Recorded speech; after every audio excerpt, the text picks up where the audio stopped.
6 corrupt cops get caught and sentenced to life.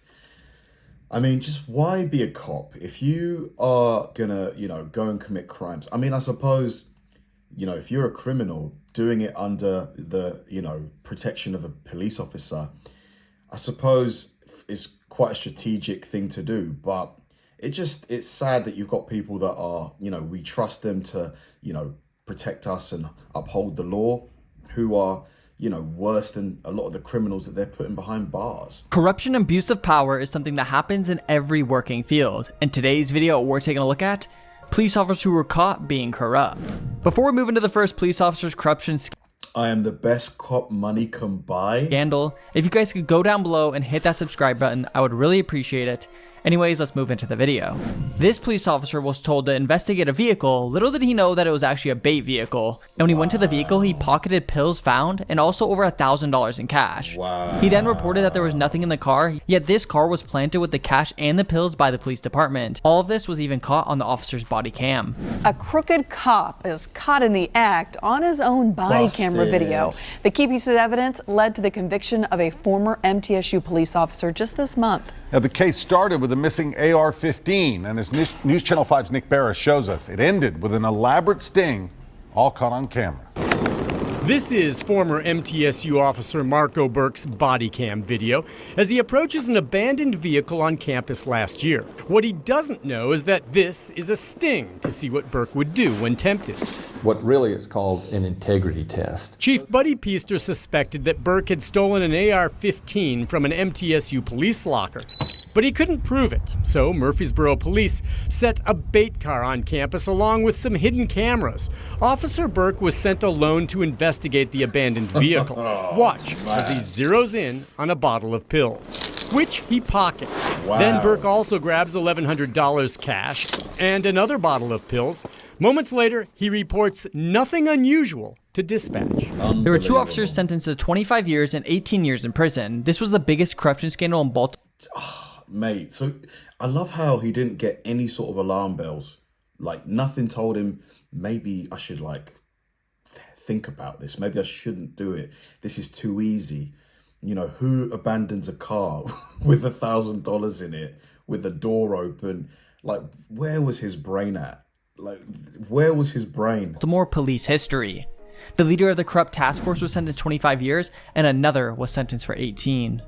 Vic, Sergeant Wayne Jenkins got 25 years in federal prison earlier today, and moments ago, Detective Marcus Taylor got an 18-year sentence. He gave a rambling speech to the judge. He says he is innocent. He vows to fight this. She says that she regrets that he feels he wasn't treated fairly. She gave the government exactly what they wanted. Again, an 18-year sentence for him.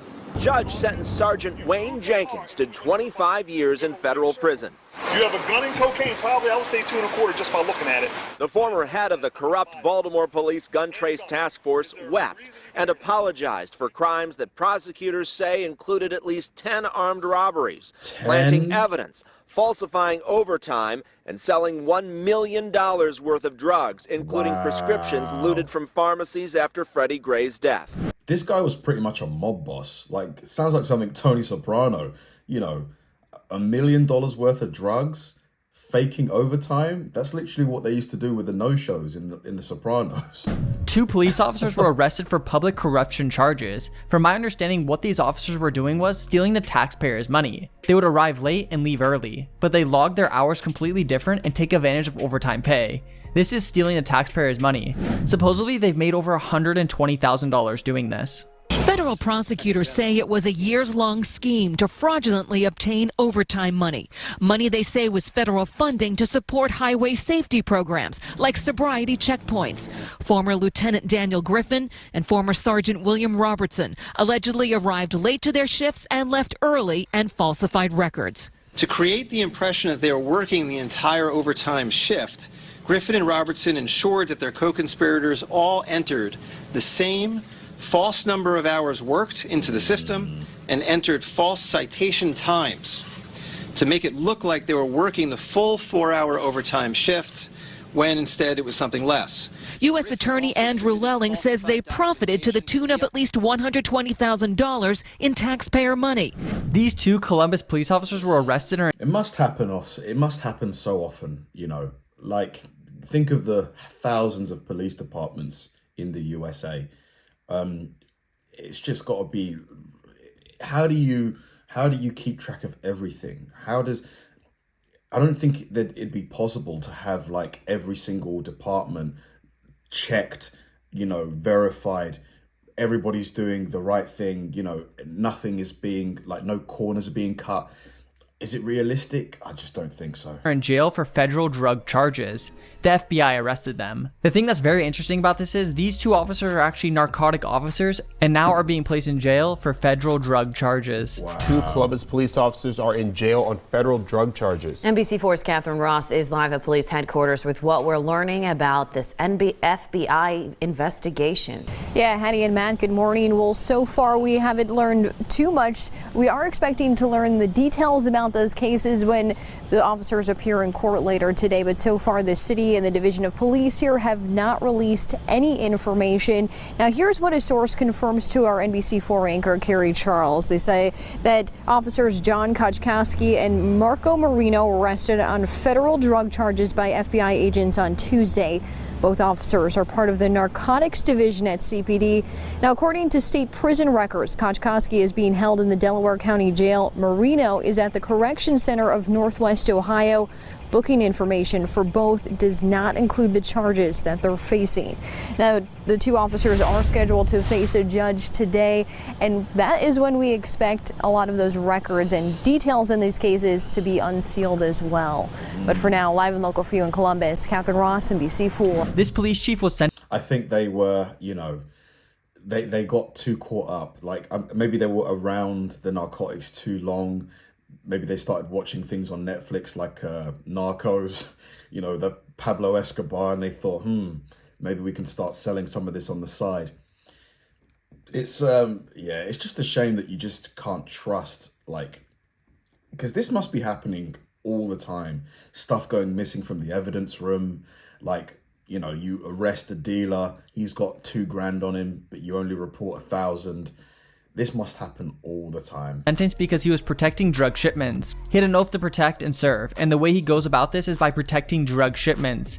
He said that even if he could go back, he wouldn't stop doing it. He made way too much money. No regrets. Major developments in another big story we've been following for months. It was sentencing day for a former police chief. Donald Solomon told undercover agents he was the best cop money could buy, and now he's going to prison for it. Channel 11's Alan Jennings is live with the video that led to his conviction and the punishment that was handed down today. Alan.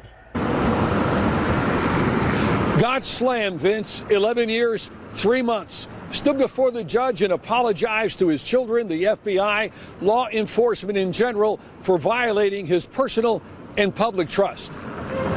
The former East Washington police chief left the courthouse. His public defender attorney told him not to talk to me. Public defender. He didn't even hire a lawyer. Wow. I'm guessing all the money was spent, or maybe he just didn't want to spend it on a lawyer. U.S. Attorney David Hickton, meanwhile, called the 11-year sentence most appropriate. The videotapes showing actual drug transactions where he was using his uniform, his police car, and operating in a fashion to protect the transaction and then escort the perpetrators to Interstate 79. He was like a security guard for drug dealers. That's literally what he was. It's beyond chilling. Here's that FBI surveillance video of then Police Chief Don Solomon meeting with who Solomon thought were drug dealers. They were actually FBI agents and FBI informants. Purchased law enforcement tasers for a purported drug dealer to use those tasers in collection activities. So he was supplying weapons to them as well. This guy. Unbelievable. Unreal. Were shocking to say the least. During a year-long investigation, secretly shot FBI video also captured Solomon delivering his intentions to make thousands of dollars protecting cocaine dealers. And that's not all. There was another line that captured some attention where he was asked if he wanted to continue in this type of behavior, and he said, hell yeah. Solomon took about $7,800 to protect the alleged drug dealers. He'll be sentenced to federal prison. He's going to be allowed to self-report, and he asked the court if he could take part in prison ministry when he gets there. When he gets out of prison, he'll be nearly 70 years old. Live on Grand Street, Alan Jennings, Channel 11 News. 11 years, man. They threw the book at him. They made an example. This was definitely, you know, a warning to other officers. If you do this, you're going to get a decade plus. 11 years, like for $7,800. And that he said, I'm the best cop money can buy. Well, all the money in the world apparently can't keep that cop and former police chief out of jail. Mate, There's a new police chief in town. like $7,800 for 11 years, 4 months. Didn't even get $1,000 per year. Like, let's say that it was more than that. Let's say he made $100,000 from doing this. Still, like, by any stretch of the imagination, not worth it. Just 6 days ago on the job, and is already taking action, already charging multiple police officers, 6 days on the job, and 6 officers getting ready to be charged. This man got his new role and seriously is making an impact on the community already. Let's hear what he has to say. Yeah, the shoe did drop on some of these officers today who apparently were surprised at their homes and taken into custody. At least one of them apparently caught on the highway as Michigan State Police followed him from a certain location. The chief did manage to take himself and his wife to the Ypsilanti State Police Post to turn himself in. He rolled out slowly and without comment in his Chevy pickup, the former chief of police, Mike St. Andre, and his wife, Sandy. Both charged, but free for the evening. I'm kind of glad it's over. He's only been on the job for 6 days now, and already Robert Dickerson has suspended 4 officers for misconduct, and today saw his predecessor, former Chief Mike St. Andre, charged. Wow, this guy, mate, he's not taking any prisoners. But several days ago, Dickerson wanted to take stern action. I was ready to terminate him last week. However, because of the fact that they were given the direction, as I told you on the phone last week, they were given the direction and their supervision from the chief, and he basically approved the stuff that they were doing on that investigation. Action News has learned that 4 of the 6 officers charged today are the same 4 members of the Romulus Police Special Investigations Unit who were suspended without pay for 30 days last week.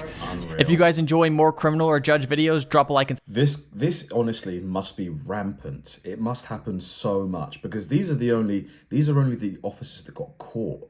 You know, like there's still plenty of people that are doing this on the sly. Just, can you stop this? I don't know if you can. I just think there's I don't know if you can stop it. All you can do is really catch who you can catch, and hopefully the example, like if you sentence them like to big sentences, hopefully that scares the crap out of like any other officers that are doing this. Because yeah, this must just be happening so much. Thanks for watching, guys, and I'll see you in the next one.